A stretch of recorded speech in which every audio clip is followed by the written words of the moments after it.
Hello friends, welcome to defence matrix. तो एक interesting image निकल कर सामने आई है और ये इमेज अमेरिका के यूएस इंडो पैसिफिक कमांड द्वारा पोस्ट करी गई है। तो यूएस इंडो पैसिफिक कमांड के जो कमांडर हैं एडमिरल सैमुअल जे पपारो, इनके द्वारा इंडिया विजिट किया गया और इनके द्वारा एचएएल की फैसिलिटी भी विजिट करी गई, जहां पर इन्होंने इंडियन फाइटर प्लेटफॉर्म्स को भी देखा है। तो इस इमेज में दो इमेजेस पोस्ट करी गई हैं LCA-30 की, जिसमें पहला LCA-30 मार्क 1 का LSP वेरिएंट है, दूसरा जो है ये LCA नेवी NP5 है। और ये जो NP5 वेरिएंट है ये ऑलमोस्ट प्रोडक्शन रेडी वेरिएंट है। तो यहाँ पर हम अपनी इनोवेशन को शो कर रहे हैं यूएस इंडो पैसिफिक कमांड के कमांडर को, जिसके अंतर्गत हम LCA नेवी NP5 प्रोटोटाइप को दिखा रहे हैं। पर इसके साथ की जो सच्चाई है वो थोड़ी कड़वी है। सच्चाई इसके साथ की ये है कि ये प्लेटफॉर्म हम सर्विस में इंडक्ट नहीं कर रहे हैं, हमें twin engine deck based fighter की रिक्वायरमेंट है। तो ऐसा बिल्कुल नहीं है कि नेवी ने इस प्रोग्राम में इन्वेस्ट नहीं किया है, लेकिन जो फाइटर लेवल की परफॉर्मेंस नेवी द्वारा एक्सपेक्ट करी जा रही थी वो इनको नहीं मिल रही है। साथ में सेफ्टी पर्सपेक्टिव से भी कहा जाता है कि सिंगल इंजन के फेवर में इंडियन नेवी नहीं है। तो एक लार्जर टेडबीएफ जैसे प्लेटफॉर्म में नेवी इंटरेस्टेड है, जो कि रफाल की कैटेगरी का प्लेटफॉर्म होने वाला है और हमारे द्वारा एडिशनल रफाल भी लेने की बात यहाँ पर करी जा रही है। तो यहाँ पर हम कमियों को देखते हुए दूसरे प्रोग्राम की तरफ आगे बढ़ रहे हैं, जो कि ठीक भी है। नेवी को अगर लगता है कि उनकी पूरी रिक्वायरमेंट एक larger twin engine deck based fighter कर सकता है तो उसमें कोई बुराई नहीं है। तेजस जैसे छोटे एयरक्राफ्ट के साथ रेंज का इशू है। उसके बाद क्योंकि जो हमारे एयरक्राफ्ट कैरियर्स हैं ये स्टोबार कैटेगरी के हैं, यहाँ पर स्की जंप दिया गया है, तो इंजन की पावर में ही टेक ऑफ होता है। तो फुल आफ्टर बर्नर में आप टेक ऑफ करते हैं तो अच्छा खासा फ्यूल आपका टेक ऑफ में ही बर्न हो जाता है। तो एयरफोर्स की तरह आप 2 ड्रॉप टैंक्स लगाकर 4 मिसाइल करके फ्लाई करेंगे तो वहाँ पर लिमिटेड कॉम्बैट कैपेबिलिटी ही मिलेगी। एयरफोर्स के साथ ये बेनिफिट है कि मल्टीपल प्लेटफॉर्म्स के कॉम्बिनेशन में ये एयरक्राफ्ट फ्लाई कर रहे होंगे तो इफेक्टिवनेस बढ़ जाती है, पर नेवी के लिए वो चीज़ उतनी वैलिड नहीं है। तो ये पॉइंट डेफिनेटली कंसिडर करने वाला है कि एक छोटा प्लेटफॉर्म तेजस जैसा नेवी के ऑपरेशंस को हमारे एयरक्राफ्ट कैरियर्स से जो कि स्की जंप वाले हैं उतना इफेक्टिवली पूरा नहीं कर पाएगा जितना एक मीडियम कॉम्बैट एयरक्राफ्ट कर पाएगा।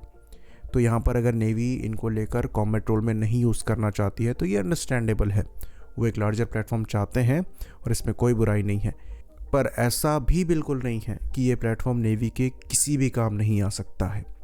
तो ये एक ऐसा प्लेटफॉर्म है जिसने डेक लैंडिंग और टेक ऑफ दोनों शोकेस किया हुआ है। साथ में जो हमारी ऑफशोर टेस्ट फैसिलिटी है वहाँ से इसने डिफरेंट पेलोड के साथ भी टेक ऑफ और लैंडिंग दोनों परफॉर्म करी है। तो ये डेक ऑपरेशन इफेक्टिवली परफॉर्म कर सकता है। कॉम्बैट लिमिटेशंस की आप बात कर सकते हैं, पर डेक ऑपरेशन ये परफॉर्म कर सकता है।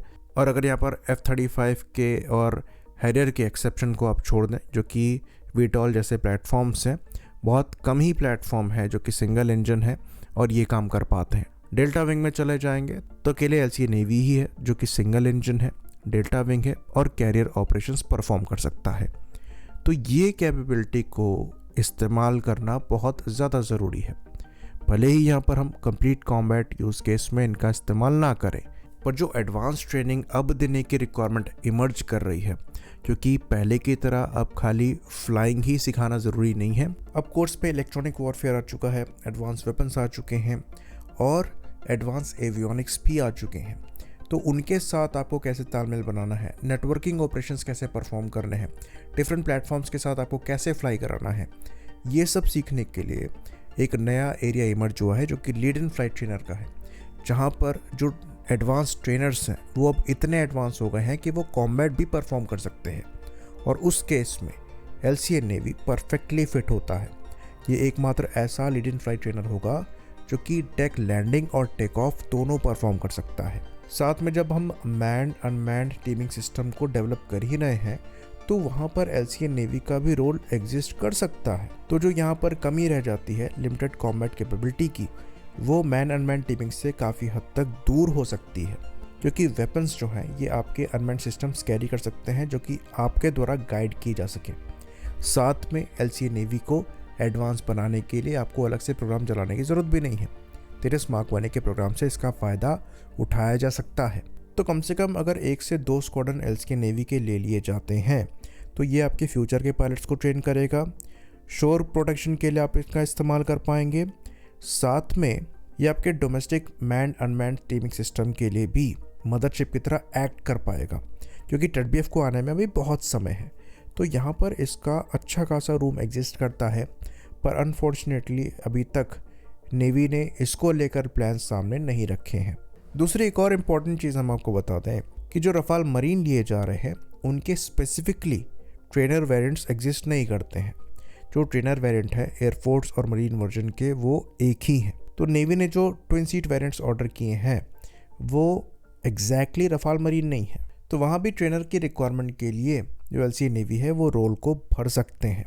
तो इस प्रोग्राम को स्टेज पर लाकर ऐसे ही छोड़ना बहुत बड़ी बेवकूफ़ी होगी। हाँ, ये ज़रूर कहा जा रहा है कि इसकी लर्निंग को TEDBF के प्रोग्राम में इम्प्लीमेंट किया जाएगा, पर यह प्रोग्राम अपने में भी एक इम्पॉर्टेंट रोल को फुलफ़िल कर सकता है।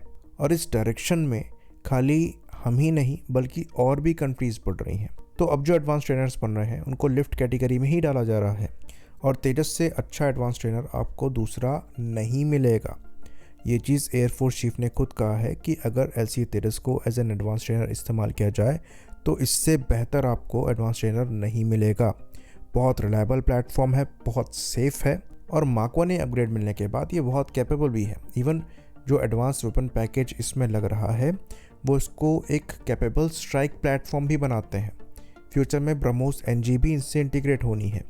तो अगर नेवी भले ही इनको डेक्स से लिमिटेड रोल के लिए इस्तेमाल करे, मेनली ट्रेनिंग के लिए करे, लेकिन जो बेसिस हैं जो कि शोर पे हैं वहाँ से इन प्लेटफॉर्म्स को इस्तेमाल किया जा सकता है। इवन अंडमान निकोबार और लक्षद्वीप जैसी जगहों से भी इनका इस्तेमाल किया जा सकता है। और जैसा कि हमने बताया, जो HAL का मैन अनमैन्ड टीमिंग सिस्टम का प्रोग्राम चल रहा है उसको तो बिल्कुल भी इग्नोर नहीं किया जाना चाहिए, जिसमें अगर आप इसे एज अ मदरशिप इस्तेमाल करते हैं तो जो इसकी कॉम्बैट कैपेबिलिटी में लिमिटेशंस हैं वो एक तरीके से दूर हो जाती हैं और ये एक काफ़ी कैपेबल मशीन बन जाता है।